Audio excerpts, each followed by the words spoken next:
It's Tuesday, November 22nd. This is The Gateway. I'm Wayne Pratt. It's been a year since St. Louis and the National Football League announced a settlement over the Rams' move back to Los Angeles. Negotiations over how to spend more than $500 million from that deal continue, and some want more information from those talks. I'm really disturbed that all of this is happening in secret. And of course, as I ask each week what's going on with the Rams settlement, we're still in negotiations is what's being said. Much of those negotiations surround how the money should be divided among St. Louis County, and the Regional Convention and Sports Complex Authority. And even though there is a lack of consensus on how to use that money, one concept is gaining traction. St. Louis Public Radio's Jason Rosenbaum explains.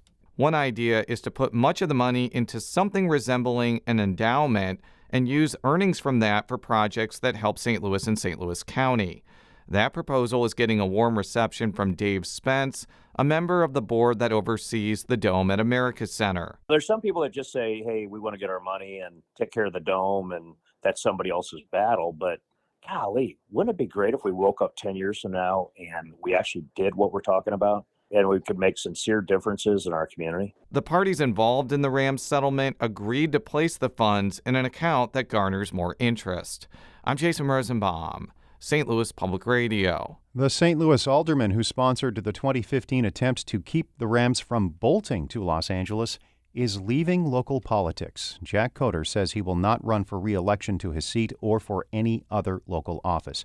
He has represented the 7th Ward since 2015. Coder lost the board presidency this month to Megan Green. He will finish the current term, which ends in April. A St. Louis epidemiologist who studies COVID-19 is calling for more research on the long-term effects of the virus. St. Louis Public Radio's Sarah Fenton reports. Long COVID symptoms can include excessive fatigue, disorientation, and sleep problems. The condition can also affect the heart, lungs, kidneys, and other organs. Most patients get better as time goes on, but others have problems that persists for months or years. Dr. Ziad Al-Ali is Director of Clinical Epidemiology at the Veterans Affairs St. Louis Healthcare System. He says many people with long COVID struggle to find doctors who take them seriously. You are absolutely not alone. It doesn't justify what's happening to you, but I think it's really more of an impetus for all of us to really research this more. Al-Ali says people with more than one COVID-19 infection are at a higher risk of long COVID outcomes. That means even those who've been infected before should protect themselves. I'm Sarah Fenton, St. Louis Public Radio. A special commission has approved tax breaks for massive redevelopment in Chesterfield. Members are recommending the city council allow more than $350 million in incentives for 2 projects, including redevelopment of the Chesterfield Mall. The Post-Dispatch reports the overall plan involves roughly $3 billion of residential and commercial development. The City Council could discuss the tax break package at a meeting early next month. The Griot Museum of Black History will soon receive a public art installation by a world-renowned black architect. As St. Louis Public Radio's Chad Davis reports, David Auger is creating a work that will share the St. Louis region's black history. Auger is perhaps best known for designing the Smithsonian National Museum of African American History and Culture.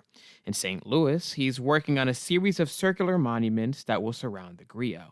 The public art initiative, Counterpublic, will donate the installation to the Griot. Counterpublic will help host a $1 million fellowship with the Mellon Foundation and the St. Louis Art Museum to maintain the project.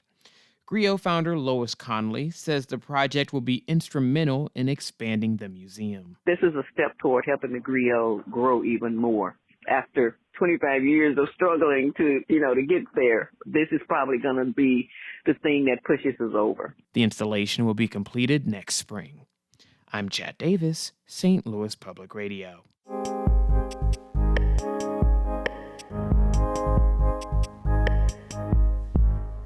Some of the items we are following in the St. Louis Public Radio newsroom. Missouri House Democrats are mapping out their strategy for the upcoming session, even though they are still in the super minority. We check in with a Jackson County Democrat on what members will try to accomplish. Crews are starting work on the only urgent care in the greater East St. Louis metro area. A groundbreaking is set for today for the project involving Touchette Regional Hospital in Centerville and SIHF Healthcare. And Arch Grants has announced its 2022 grant recipients. The 23 startups and early-stage businesses receive $75,000 and other resources. The companies moving to St. Louis will get $25,000 to cover relocation costs. The Gateway is a production of St. Louis Public Radio, a listener-supported service of the University of Missouri-St. Louis. Music, as always, by Ryan McNeely of Adult Fur. I'm Wayne Pratt. Have a great day.